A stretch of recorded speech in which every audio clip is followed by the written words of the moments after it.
Welcome to another Seek Out the Adventure video where you will be inspired to live an unusual and exciting life. This is episode 6 of the Unsend It project. And if you don't know what I'm talking about when I say the Unsend It project, I encourage you to go back to episode 1 and learn about this personal experiment that I'm doing to repeat all of the hard routes that I've climbed back in the day. So I'd like to announce that on Monday of this week, I officially unsent Route 66. If you're not familiar with Route 66, let's pause for a moment and check out this sweet drone footage of my buddy Tony red pointing Route 66.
I almost feel like I need to kind of follow along with the peaceful feel that that little vignette gave us.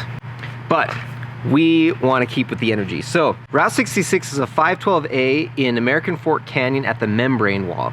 This is a route that I red pointed back in 2013. In 2013, I red pointed it after about 6 attempts, 3, maybe 4 different sessions. Luckily, this was one of the routes that I did in one season. Overall, it was during a time frame of like 5 months. But luckily, I am super psyched to say that even though I unsent it on Monday, the following Wednesday, I was able to repeat Route 66. This time, it only took me 4 attempts in 2 sessions and all within 1 week. I'm super psyched on that because it does show a level of progression. Even though the route was familiar to me, I'm just glad that it didn't take me the same or longer to repeat. This is kind of my hope, is that jumping on all of these familiar routes, even though it's been 4 to 6 years since I've been on them, it feels good to know that I can so far do them either in the same amount of time or even quicker.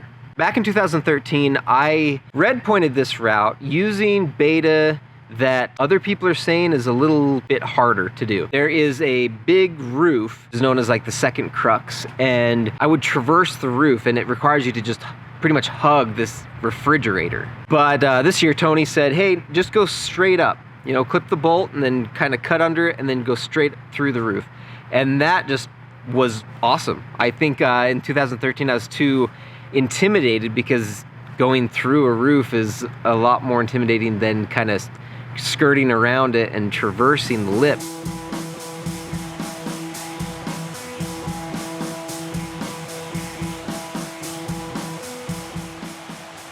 You start up kind of a slight overhang and then you meet up to a rail that starts off very positive, kind of a big flake on the rail.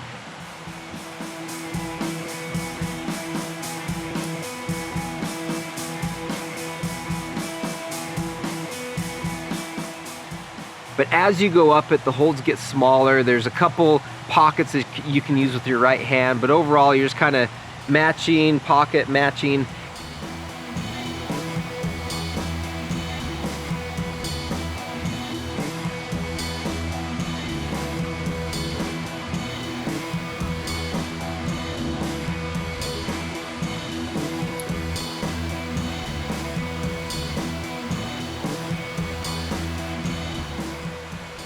And then eventually you get to the real crux where you're going off of this solid big jug. You got to go up to a teeny crimp and then sink a 2-finger pocket, which you then clip off of. And that is the crux that usually gets people.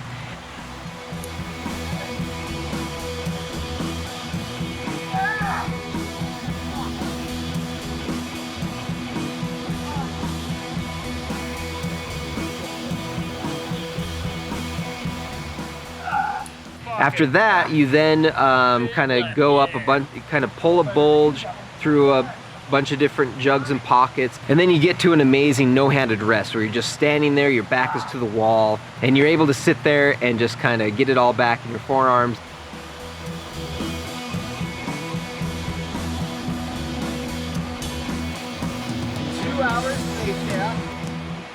At that point, it's go time. And this is where you do a big move out to the lip of the roof, do a slight Gaston pocket type thing, and then you gotta pull out, and then a left-handed pocket just way out to the left. At that point, you bump your feet up, you pull up and throw to a huge jug that you then match on. Really positive jug that allows you to then just do a pull up, pop your feet up over the lip, and then from there, it's not over. You still have like this mini roof or bulge that you need to pull on some small crimps and a sloper, but overall it's pretty positive at that point. The key is to get your forearms back at that no-handed rest. You can stand there for like 5 minutes if you need to so that you're fresh for that big roof, mini roof crux. The other cool thing about Route 66 and the crag that it's at, the membrane wall, is that it's right off the road. You park, you cross a log over the river, and then you're there. There's no approach. This route doesn't have any perma-draws except for 2 that are right there above the roof. Other than that, you do need to place your own draws. Besides that, it's a very convenient route, convenient location.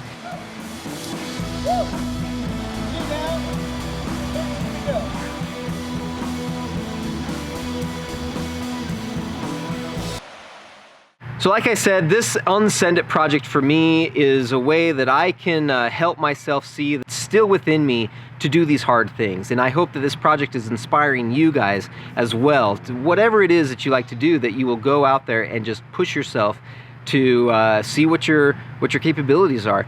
The cool thing that I realized too, after sending Route 66, is so far in 2019, I've sent 3 512s.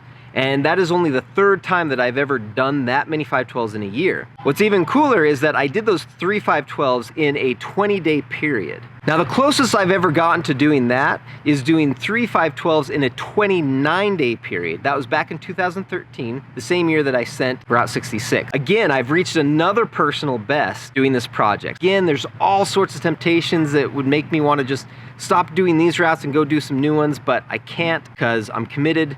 So I've got 2 of the 15 routes done, so it's on to number 3, most likely Mandela, maybe Field of Screams, we'll see. But I hope you'll join us for the next episode. Until then, I hope you enjoy all of this awesome climbing footage that we captured of Route 66 there in American Fork Canyon.